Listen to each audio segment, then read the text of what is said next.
ko na. Yan po, malinaw.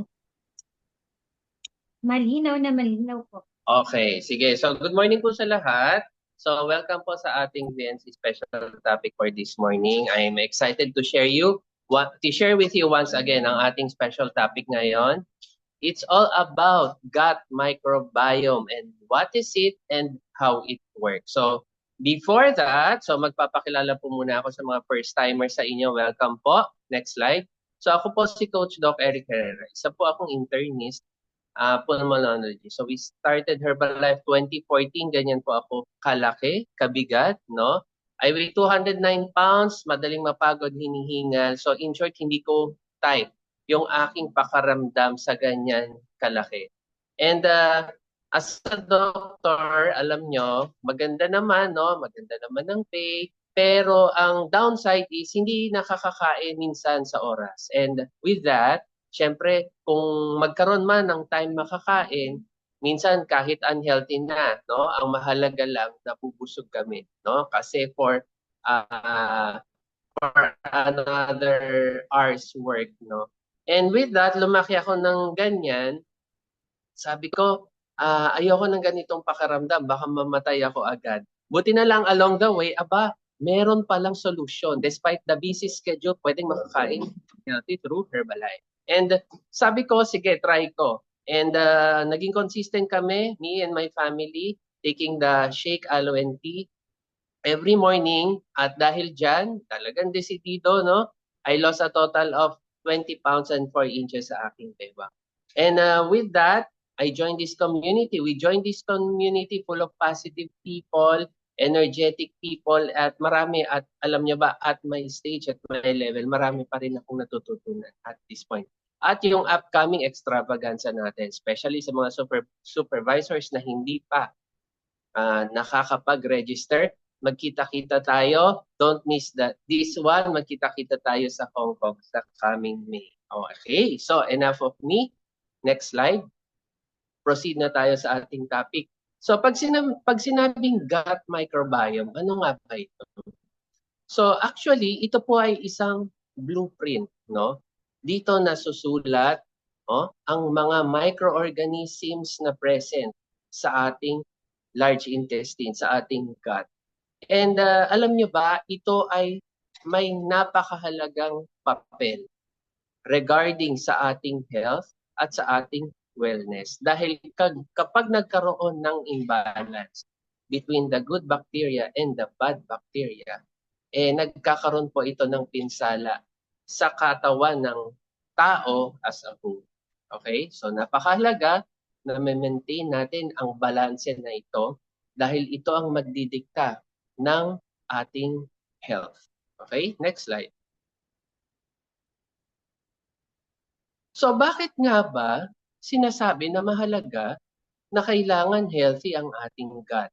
So these are just some of the benefits na pwede nating makuha. So number one, pag healthy ang ating gut, we feel more energetic, no? So imagine ninyo halimbawa, no, na pagkagising nyo sumasakit yung tiyan ninyo or nag-LBM kayo or may kumukulo-kulo, 'di ba? You don't feel energized kasi wino-worry ninyo yung tummy ninyo, no? So, nagdidikta na yon sa magiging mood ninyo for the day kasi may nararamdaman kayo sa inyong tummy. Okay? Second, ano pa? So, mas nagiging mentally clear daw ang isang taong may healthy microbiome gut. Bakit? Kasi nga po, it's a balance between good and bad bacteria.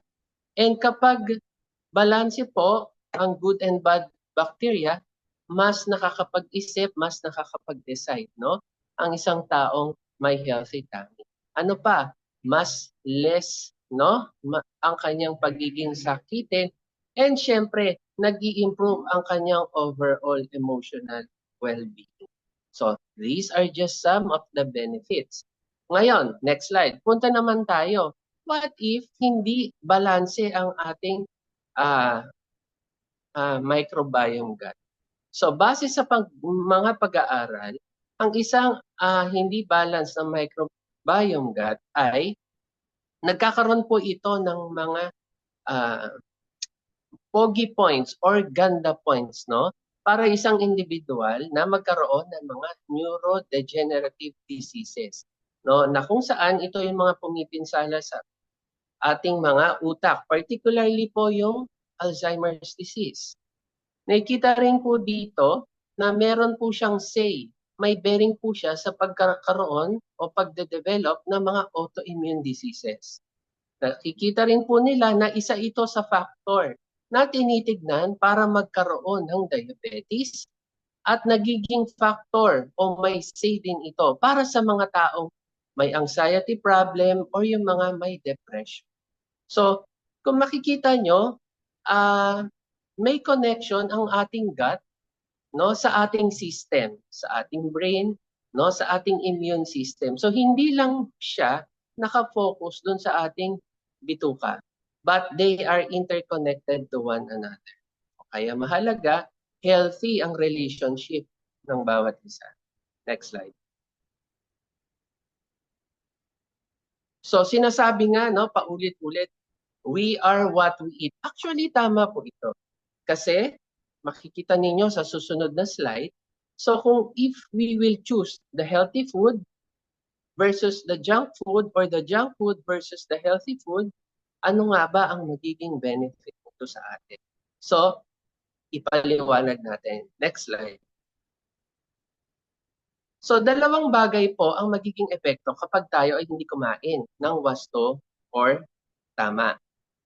Dalawang bagay. Number one, pwede po nating maiwasan or mapahinto or malimita yung pagpasok ng mga essential nutrients na kailangan ng ating katawan sa pang-araw-araw na pagdaan ng araw, no, para maging healthy tayo. And pangalawa, ang hindi pagkain ng balanse, pwede po yang masira yung composition ng ating microbiome at nagiging dahilan po ito para hindi magkaroon ng absorption ng nutrients sa ating katawan. Okay? Next slide. So, ano nga ba ang sinasabi ng isang healthy gut microbiome? So, ito po ang isang halimbawa. Ang itsura ng healthy gut ay ganyan po. It's a combination of microbacteria, of fungi, of virus, no, and of bacteria. At ito pong mga microorganisms na ito, meron po itong mga specialty. May mga microbes na ang specialty nila ay i-digest ang mga gulay. May mga microbes na ang specialty nila ay i-digest ang kinain natin na meat. Meron ding microbes na ang specialty nila ay i-digest ang mga mamantika sa pagkain natin. At meron din na microbes na ang specialty nila ay i-digest ang mga carbohydrates. So ano ang mangyayari kung nagsimula tayo as a mixed, no, healthy gut microbiome? Nagkakaroon po tayo, eventually kapag nag-consume tayo ng high-fat diet, mas namumutawi o mas nagiging populated po yung blue, which is yung mga microorganism na nag-specialize na mag-breakdown ng oily foods. At nagkakaroon po ito eventually through time, mas nadodominate nila yung tummy natin kasi dun nasanay ang ating bituka sa ganong klaseng pagkain. So eventually, pabawas yung mga food na like nakikita nyo, yung bread, especially kung hindi tayo palakain ng healthy carbs, especially kung hindi tayo palakain ng gulay. So eventually, nagkakaroon po ng imbalance at dito po nagkakaroon ng unhealthy gut microbiome. Ngayon, ang tanong, pwede pa bang maremedyohan or maibabalik pa ba sa dati? Next slide. Actually, kung nagkaroon na po ng imbalance, no, sa ating microbiome, gumagawa po ang ating katawan, no? Sinusubukan niya sa abot ng kanyang makakaya na mag-generate ulit or buuin ulit ang building blocks. Even though meron tayong damaged gut. Sad to say, although sinusubukan ng ating katawan to regenerate yung mga nasira, hirap po siya dito, no? Hindi po madali para sa kanya, no? Kaya nga, 'wag nating hayaan, no, na ma-damage ito eventually to the point na hindi na siya makahabol. Dahil ano magiging resulta nito? Illness, no? Or sakit, and kadikit ng bawat sakit ay gastos po, no, para sa atin. So ayaw natin. Okay? Next slide. So, simple tips lang, ano bang mga lethal things na ginagawa natin sa ating mga pang-araw-araw na pagkain na hindi natin napapansin pero actually deadly. So number one, left and right side na chips. So chips are nutrient poor. Actually, hindi nga siya matatawag na food eh. Kasi wala po talaga siyang nutrients, wala po siyang amino acids which are essential, no, sa pag-build up ng healthy gut microbiome. So ang meron po siya, marami siya, sagana siya sa preservatives. Wala po yung amino acids na pwede ring makakontrol, no, ng healthy microbiome natin na kailangan may effect din sa ating moods, no, sa ating concentration. So, iwas po tayo dyan. Next slide. Ano pa? So, yung pag-take po ng mga antibiotics na hindi kailangan, especially kung hindi po prescribed ng doktor. Every time we take an antibiotic on our own, without the doctor's prescription, ang ginagawa po natin ay minamanipulate natin yung ating own microbiome. And sometimes, imbis na makatulong po siya, ay lalo po siyang nakakasama. Alam niyo ba na merong isang sakit, no, na kada intake niyo po ng antibiotics, nadidisrupt po yung normal microbiome at lalong napapasama kasi, no, nagkakaroon po ng imbalance. So, hindi napapabuti kung imbis ay napapasama pa on the side of the patient. Hindi natin sinasabi na we don't take the antibiotics, but we take it responsibly, kumbaga. Okay? Next slide. Ano pa? So meron pa. So ang stress, no? Ang stress is one factor that kills the gut microbiome. So as much as possible, we must learn how to manage our everyday stress. So kung stress ka sa asawa mo, dapat marunong ka mag-manage. How do you handle that sa mga bata, sa mga daily activities, sa mga bayarin?